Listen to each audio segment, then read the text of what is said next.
I'm Jordan with AirTech HVAC. Today we're going to be cleaning the condenser coil on this Aeon outside air unit. The reason that we're going to be doing this, on this particular building, we get a lot of bird dander on the coils that starts to affect the efficiency and cooling of this unit.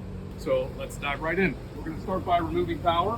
I've already shut this off because it was pretty loud and we couldn't hear anything. And then we're going to need to access to the back side of the coils. I've already opened this one up. First thing I start with is a pre-rinse. Try and knock off any loose stuff before wasting chemical on loose particulate. You want to be careful not to spray any of the motors or electronics directly. I'm just trying to back flush this coil.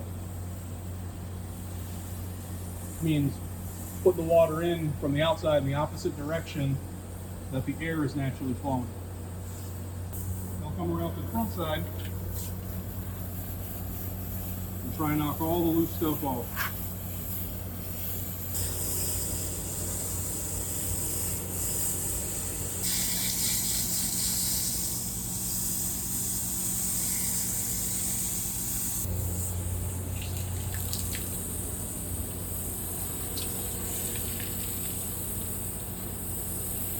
So as you can see, we've already removed all of the surface stuff that was all that leaves and feathers and dust.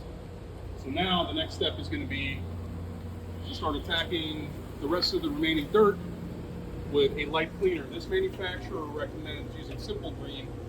I'm using it at a much lighter dilution because the coil isn't that dirty and I need to protect the roof here. We're going to spray it on, spray it from the inside, and then spray the outside afterward and let it sit for a little while.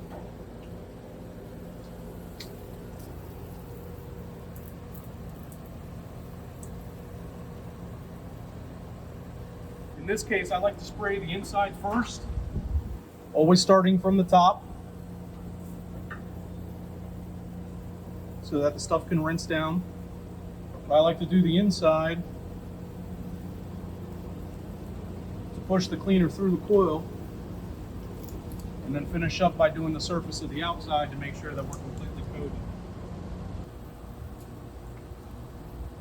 Now remember, always be aware of what kind of chemicals you're using. This is a very simple biodegradable degreaser, so I'm not very concerned with vapor or overspray or skin contact, especially since I have it so diluted.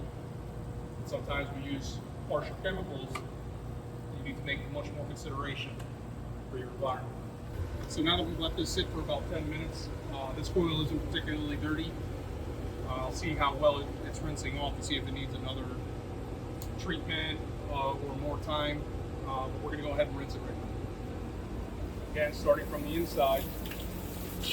It's going to be the same as the initial rinsing. But now you just want to make sure that you rinse it really well and get all the chemical off the coil. You don't want to leave any residues on there that'll corrode the coil over time, causing a completely different issue that could have been avoided with the proper technique.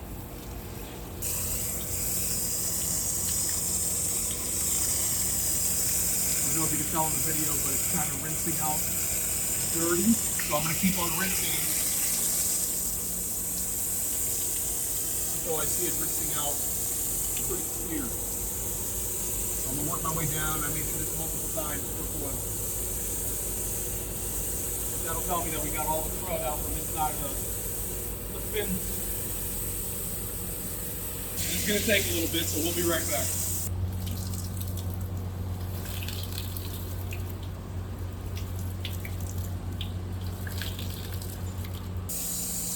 Another important note about rinsing coils is to be careful of the amount of pressure and the direction that you're pushing the water through the coil. This is a microchannel coil, so it's pretty strong,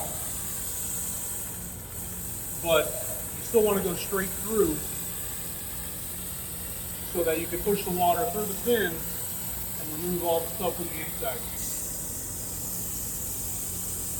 Alright, so as you can see now, it's rinsing pretty clear. I've done about 2 rinses per coil at this point.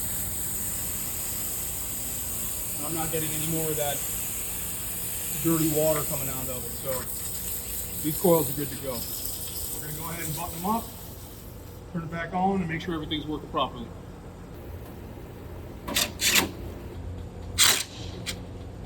This one takes a minute to start up, so I'm just presenting the panels and I'll get all the screws in now. This unit is safe to run at this point.